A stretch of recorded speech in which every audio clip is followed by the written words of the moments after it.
Feel it. Here we go. You know what? Hey, do as I say, not as I do. Today I'm going to go ahead and answer two things for you.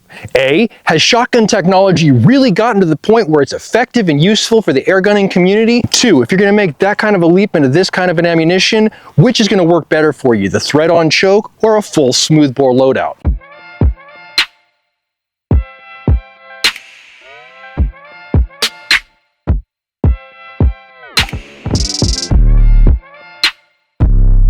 We all know that Texoma Precision Pellets makes this great thread-on choke for the standard rifle Zeus 72 caliber 12 gauge barrel. What you might not be familiar with is the fact that they make a full smoothbore barrel with the choke on it specifically for their shot shell application. Having said that, once you have an idea developed, refinement is what really puts things in the end zone. And putting the choke on the end of this one was the step in the right direction that we really saw brought to fruition with this smoothbore barrel. I'm not going to make you guys wait through a whole lot of talking on this one. I've got my target set up at 10 yards and I want to see a good tight pattern with the bird shot out of this choked barrel that's got the rifling in it first.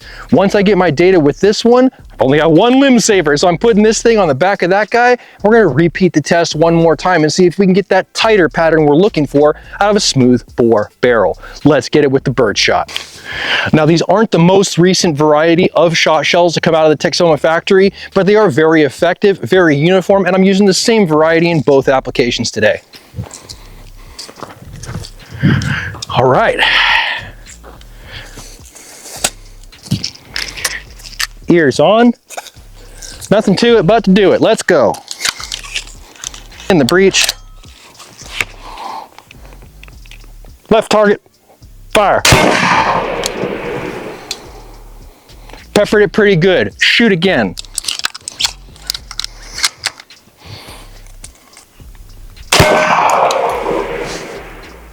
Peppered it pretty good. Peppered it pretty good. Let's take a look at our pressure. 2 shots sent us from 4,100 PSI to where you guys currently see it at this point. All right, this is pretty good. I went a little bit high on this side here, and then I went a little bit to the left here on this one. Not too terrible, but this is pretty decent, right? Let's see if the smoothbore could do a little bit better for us though.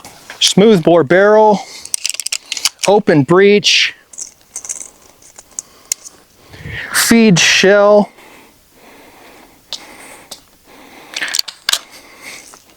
be a man. Think about it.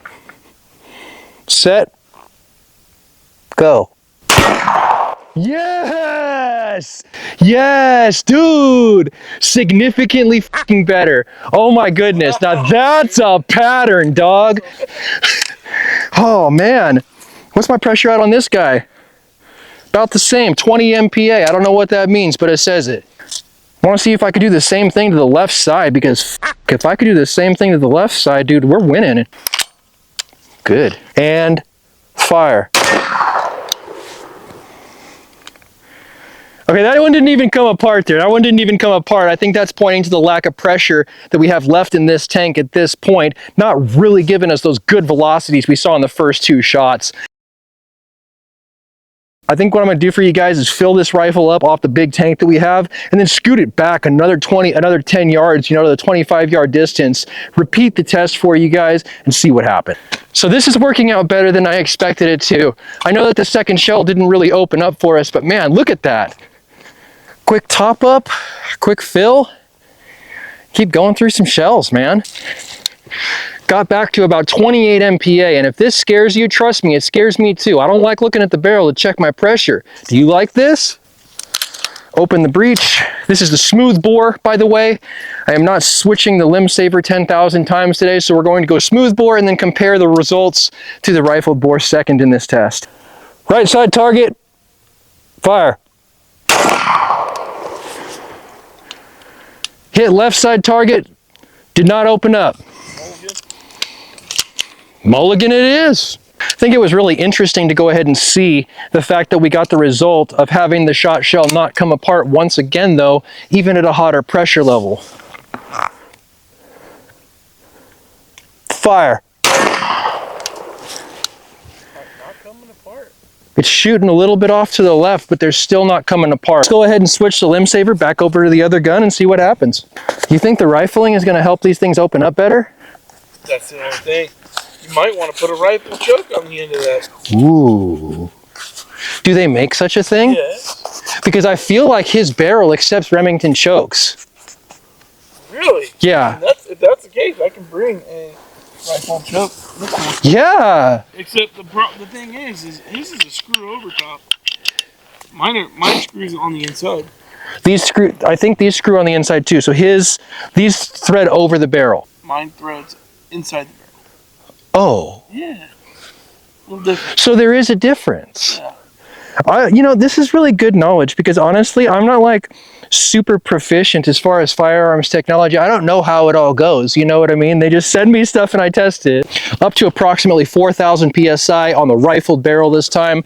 Ears are ready to go. Gun is open. Grabbing shell. Ready.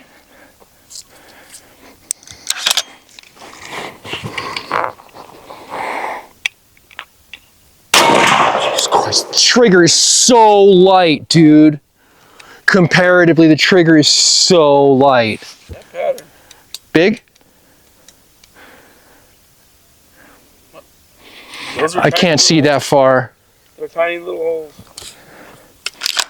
On both targets, though, I think. On both targets. So I filled the hallway. Yeah. Fire.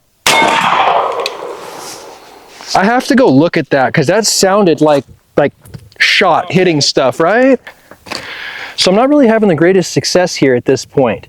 I'm seeing a very, very, very large pattern that's basically encompassing this entire board as I'm shooting it. I think what I want to go ahead and do is switch over to some buckshot and see if the buckshot is going to give me a better patterning.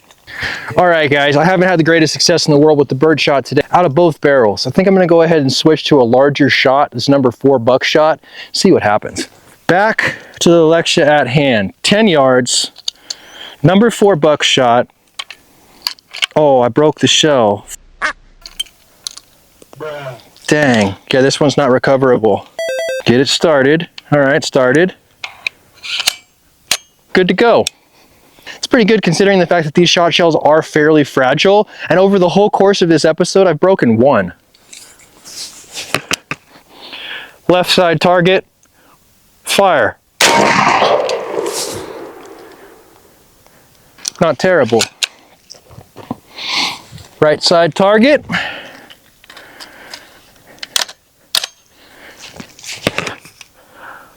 Fire.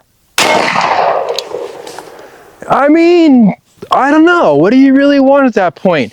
I've got a 12 by 12 target with 5 or 6 number 4 buckshot holes in it. All right, guys, smoothbore barrel loaded up, number 4 buckshot, 10-yard engagement. Let's go. Fire.